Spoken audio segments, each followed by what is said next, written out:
Savez-vous qu'au temps de Nimrod, les gens se sont unis pour élever une construction dont les sommets prétendaient atteindre les ciels? Mais attention, les ciels, d'après notre évangile, parlent des trônes de Dieu. Ésaïe chapitre 66, le verset 1er. Les cieux est mon trône. C'est-à-dire les cieux, c'est le trône de Dieu.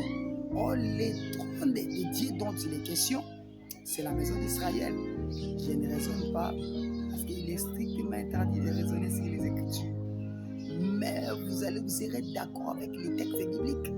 Il est écrit dans 1er Chronique, chapitre 29, le verset 23.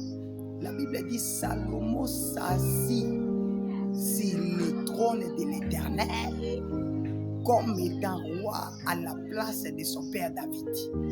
On a compris que Salomon était roi en Israël, mais cette écriture le voit s'asseoir dans le trône de Dieu.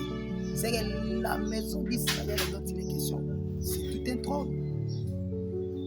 Ce que vous devez savoir, que Israël représente le trône de Dieu. C'est le trône, les gens qui se sont rassemblés pour élever une construction qui prétendait atteindre les ciels. C'est l'explication de la bête et les nations de la terre qui voulaient toucher le trône de Dieu qui est la maison d'Israël. Voilà pourquoi le Seigneur descendra pour leur disparition. C'est ça la bataille d'Armageddon. Et c'est ça Apocalypse chapitre 19. Lorsque l'Éternel descendra pour combattre, c'est ça la bataille d'Armageddon. Mais ce n'est pas le tout.